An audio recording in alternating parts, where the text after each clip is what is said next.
The summons arrived while I was still scraping iron burn residue off my armor, which meant I walked into the Queen's throne chamber smelling faintly of engine trouble. The guards didn't comment, but their antennae did a subtle wiggle that definitely translated to, "This human is a hazard."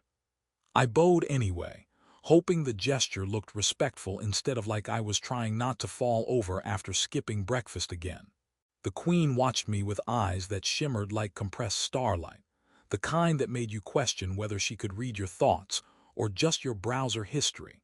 She spoke with a gravity that suggested entire moons took notes when she opened her mouth, and informed me that her empire was under threat by a beast so ancient that half the known galaxies still blamed it for bad weather. Then she pointed to the reason I was actually paying attention. Her daughter stood beside her, long-eared, sharp-gazed, and radiating the kind of unimpressed royalty that could make a man rethink every life choice he'd ever made, including haircut decisions. She regarded me as though evaluating whether I was a soldier or a mislabeled cargo crate that somehow wandered into the palace. When our eyes met, she raised one brow with devastating precision, silently conveying that she doubted I could defeat a stubborn door, let alone a cosmic monster. I tried to stand straighter, which unfortunately caused my shoulder guard to creak ominously. Her other brow rose. Perfect. The Queen continued, explaining that the beast had awakened from eons of slumber and was now stomping across her empire like a toddler wearing gravity boots. If I killed it, she said, I would receive a reward worthy of a hero. Then her voice shifted into something ceremonial and dangerously final. I would earn the right to marry her daughter. I heard a faint choking sound, and only realized it was me when a nearby guard discreetly handed me a glass of something that smelled like liquefied courage. The princess herself blinked in disbelief, her long ears tilting slightly as though trying to catch whether her mother was serious or suffering from diplomatic exhaustion. But the Queen wasn't joking. She described the beast, the destruction, the need for someone reckless enough to face it without stopping every 5 minutes to complain about policy. Apparently my last mission report, which included a detailed section titled, "Why Running Toward the Explosion Was Actually a Good Idea," had caught her attention. I considered asking for more details, like whether wedding ceremonies on this planet involved ritual combat, but then the princess shifted her weight, crossing her arms, and something stubborn in me snapped into place. I agreed. Loudly. Too loudly. Echo loudly. The guards flinched. A chandelier trembled. The princess stared at me, utterly baffled, as though she expected me to spend at least 3 minutes negotiating for better terms, maybe a dental plan. I offered her what I hoped was a confident smile. She did not smile back. Instead, she muttered something in her language, something short, musical, and definitely insulting, and then asked if humans always made life-altering decisions without thinking. I told her thinking was optional when destiny was involved, which earned me a look suggesting she now believed I had no brain cells at all. Still, as the Queen dismissed us, I sensed a flicker of curiosity under the princess's irritation. Or maybe it was pity. Hard to tell with long-eared aliens. The palace corridors hummed with energy, glowing with the soft pulse of quantum conduits that made the walls feel alive. As I walked toward the launch platform, I caught the princess watching me from a balcony, her silhouette framed by drifting nebula light. She didn't wave. She definitely didn't smile. But her ears tilted forward slightly, and I pretended that meant something encouraging instead of "look at this doomed human." My shuttle awaited, engines warming with a low purr that vibrated through the deck plates. I strapped in, wondering whether I should have at least asked the princess her name before agreeing to marry her.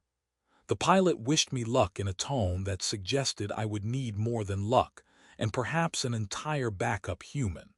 As we lifted off, I felt the weight of the Queen's offer settling around me, heavy but oddly exhilarating, like I had stepped into a story I wasn't fully qualified to be part of.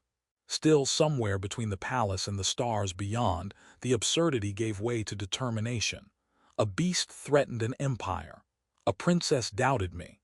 A queen believed in me, which frankly terrified me more than the beast. And I, for reasons I'd probably only understand much later, felt ready to face the impossible, or at least pretend convincingly until I figured out a plan. The stars stretched ahead, the beast waited, and I, impulsive human that I was, had already begun imagining the look on the princess's face if I survived. The valley looked harmless from the air, which was usually a reliable sign that it wanted to kill me. Mist curled over jagged crystal formations that pulsed with low-frequency light, the kind that made my fillings vibrate. The shuttle pilot dropped me off with a cheerful "try not to die," and zoomed away before I could ask for snacks. My boots sank into soil that felt suspiciously warm, as if the ground itself had anxiety about my survival chances. I checked my scanner. It displayed a message I didn't know it could generate. "Are you sure?" Somewhere in the shifting haze came a distant rumble, deep and annoyed, like a mountain having a bad day. That had to be the beast. I took a cautious step forward, tripped on a glowing vine, regained my dignity by pretending it hadn't happened, and immediately began whispering to myself, because talking made the terror easier to ignore. My voice bounced off crystalline walls, sounding braver than I felt, which was encouraging until I realized it also probably alerted the creature. Great. I was basically serving myself as an audio beacon. I started setting up small decoy emitters along the ridge, tiny devices designed to project holographic copies of me. One of them malfunctioned and generated a version of me with a heroic jawline I absolutely did not possess. I kept it anyway. Maybe the beast respected symmetry. While placing the last emitter, a faint rustle caught my attention. I spun around and pointed my blaster at nothing. Then the nothing moved, a shimmer, a distortion. And then, like the universe revealing a punchline, the princess stepped out of a cloaking shimmer, long ears twitching in mild annoyance. I nearly fell off the ledge. She looked at me as if I were the one sneaking around the valley spying on people. I stammered something about security checks and standard human procedures, neither of which were real things, but she humored me with a flicker of amusement at the corner of her mouth. She asked why I was talking to myself, and whether this was common among human males or a personal preference. I told her it was an advanced tactical meditation technique. She raised an eyebrow so sharply it could have cut steel.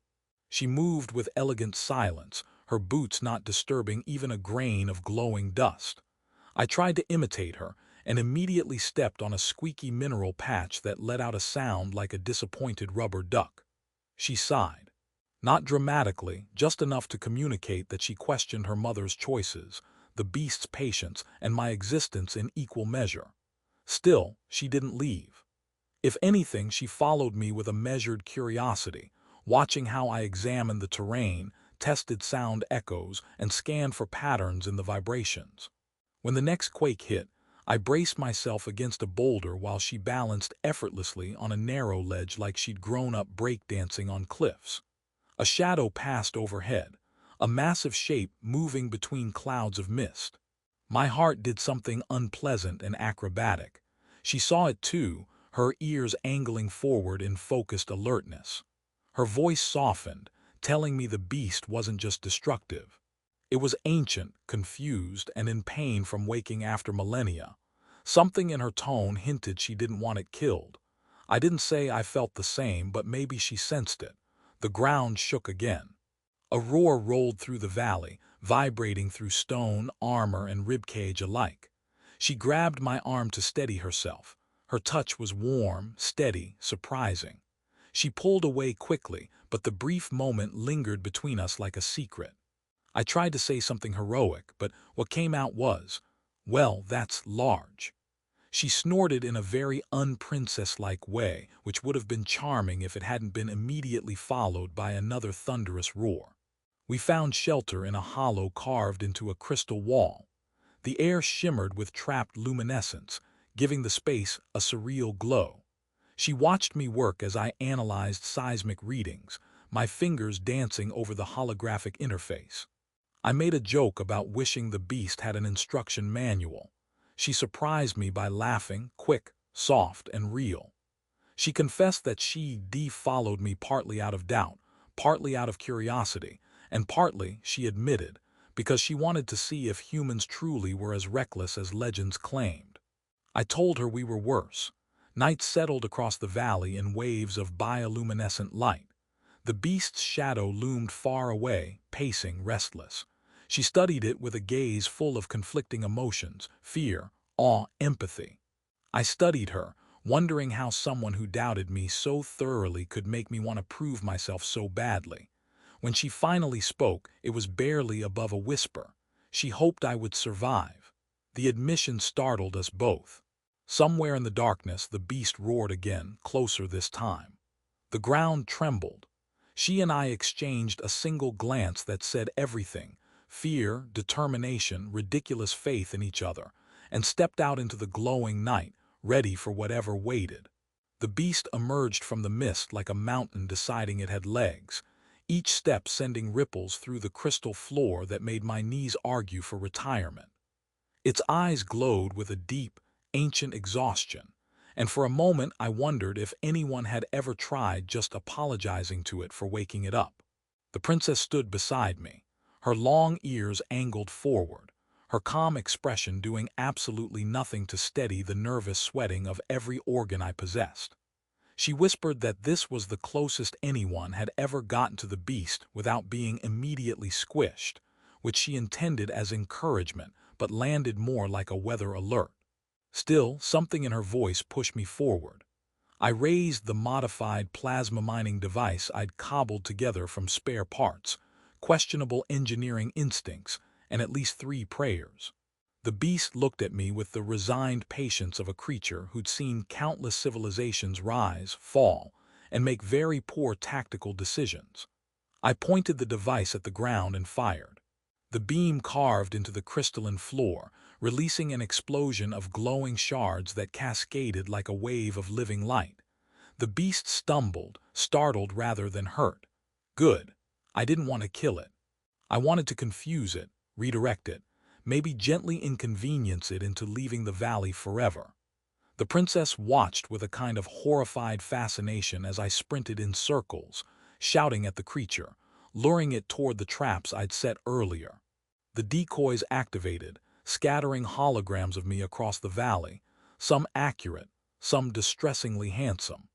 The beast roared in frustration at having to choose between multiple me's, and I shouted at it, "Pick the one with anxiety issues." Which, in hindsight, was all of them. The princess covered her mouth to hide her laughter, but her shoulders betrayed her, shaking with every step I took. The creature charged, but instead of crushing me, it barreled straight into the containment grid I'd buried beneath the soil. Crystal pillars erupted around it, forming a shimmering cage of refracted energy.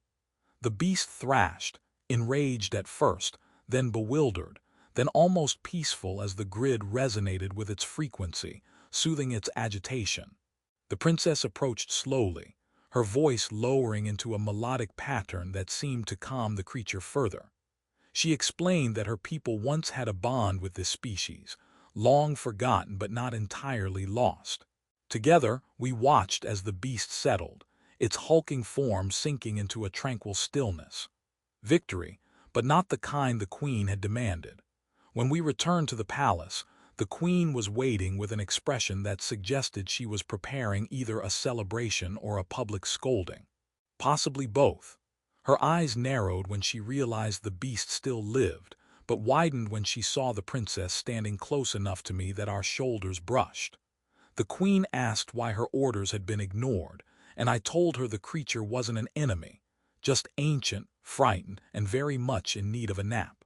The princess stepped forward and supported me, explaining how the containment grid restored the old harmonic resonance, allowing the creature to sleep safely without threatening the empire. The queen listened, her stern gaze flicking between us, then finally sighed with the weight of someone who had no choice but to accept a result better than the one she demanded. She declared the mission complete. Then she reminded me of the bargain.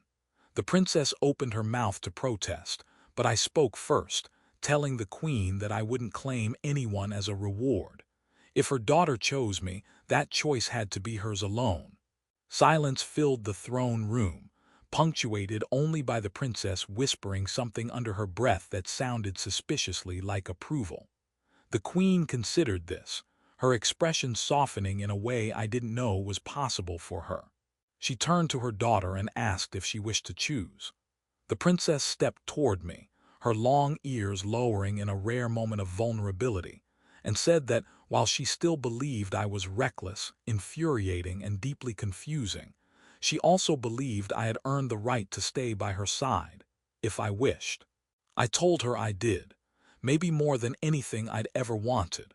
Her hand brushed mine, tentative but warm, grounding me in a way no battle ever had. The queen granted her blessing with the weary dignity of a ruler who suspected she would regret this later but was too proud to admit it. The court murmured, gossip spreading faster than plasma fire, but I didn't care.